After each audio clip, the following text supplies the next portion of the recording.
ఇర్మియా గ్రంథము 6వ అధ్యాయము.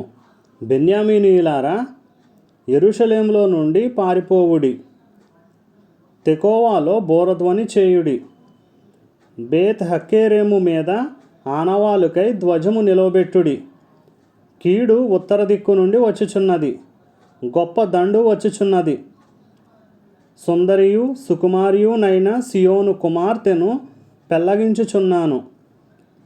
గొర్రెల కాపరులు తమ మందలతో ఆమె యొద్దకు వచ్చెదరు. ఆమె చుట్టూ తమ గుడారములను వేయుదురు. ప్రతి వాడును తనకిష్టమైన చోట మందను మేపును. ఆమెతో యుద్ధమునకు సిద్ధపరచుకొనుడి. లెండి, మధ్యాహ్నమందు బయలుదేరుదము. అయ్యో, మనకు శ్రమ!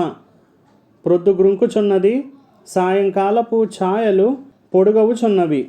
లెండి, ఆమె నగరులను నశింపజేయుటకు రాత్రి బయలుదేరుదము. సైన్యములకు అధిపత్యగు యెహోవా ఎలాగూ సెలవిచ్చుచున్నాడు. చెట్లను నరికి యెరూషలేమునకు ఎదురుగా ముట్టడి దెబ్బ కట్టుడి. ఈ పట్టణము కేవలము అన్యాయమును అనుసరించి నడుచున్నది గనుక శిక్ష నొందవలసి వచ్చెను. ఓట తన జలమును పైకి ఉబక చేయునట్లు అది తన చెడుతనమును పైకి ఉబక చేయుచున్నది. బలాత్కారమును దోపుడును దానిలో జరుగుట వినబడుచున్నది. గాయములను దెబ్బలను నిత్యము నాకు కనబడుచున్నవి. యెరూషలేమా, నేను నీ యొద్ద నుండి తొలగింపబడకుండునట్లును, నేను నిన్ను పాడైన నిర్మానుష్య ప్రదేశముగా చేయకుండునట్లును శిక్షకు లోబడుము. సైన్యములకు అధిపతియగు యెహోవా ఎలాగూ సెలవిచ్చుచున్నాడు. ద్రాక్ష చెట్టు ఫలమును ఏరుకొనున్నట్లు మనుష్యులు ఏమీయూ మిగలకుండా ఇశ్రాయేలు శేషమును ఏరుదురు.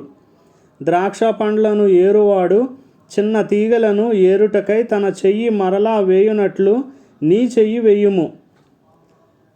విందురని నేనెవరితో మాట్లాడేదను? ఎవరికి సాక్ష్యమిచ్చేదను? వారు వినుటకు తమ మనస్సు సిద్ధపరచుకొనరు గనుక వినలేకపోయిరి. ఇదిగో, వారు యెహోవా వాక్యమందు సంతోషము లేని వారై దాన్ని తృణీకరింతురు. కావున నేను యెహోవా క్రోధముతో నిండియున్నాను. దానిని అణుచుకొని నేను విసికియున్నాను. ఒకడు తప్పకుండా వీధిలోనున్న పసిపిల్లల మీదను యవనుల గుంపు మీదను దాన్ని కుమ్మరింపవలసి వచ్చెను. భార్యాభర్తలను, వయసు మీరిన వారును, వృద్ధులను పట్టుకొనబడెదరు. ఏమీయూ మిగలకుండా వారి ఇండ్లును, వారి పొలములను, వారి భార్యలను ఇతరులకు అప్పగింపబడుదురు. ఈ దేశ నివాసుల మీద నేను నా చెయ్యి చాపుచున్నాను. ఇదే యెహోవా వాక్కు. అల్పులేమి గనులేమి వారందరూ మోసము చేసి దోచుకొనువారు. ప్రవక్తలేమి యాజకులేమి అందరూ వంచకులు.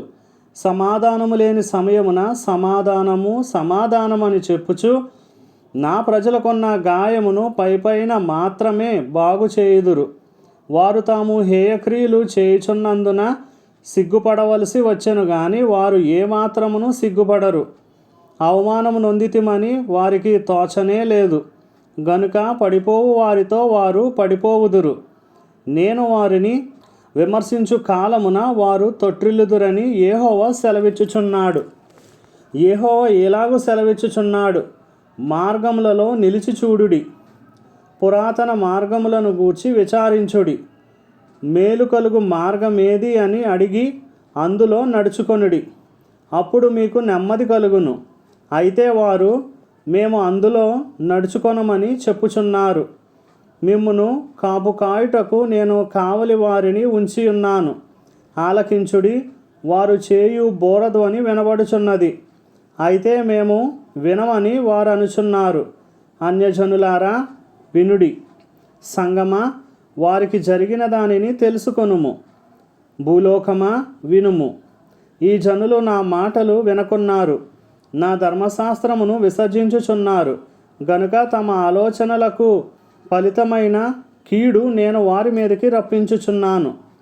షాబా నుండి వచ్చు సాంబ్రాణి నాకేలా? దూరదేశము నుండి వచ్చు మధురమైన చెరకు నాకేలా? మీ దహన బలులు నాకిష్టమైనవి కావు, మీ బలుల యందు నాకు సంతోషము లేదు. కావున యెహోవా ఎలాగూ సెలవిచ్చుచున్నాడు. ఈ జనుల మార్గమున నేడు అడ్డురాళ్ళు వేయుదును. తండ్రులేమి కుమారులేమి అందరును అవి తగిలి కూలుదురు. ఇరుగు పొరుగు వారును నశించెదరు.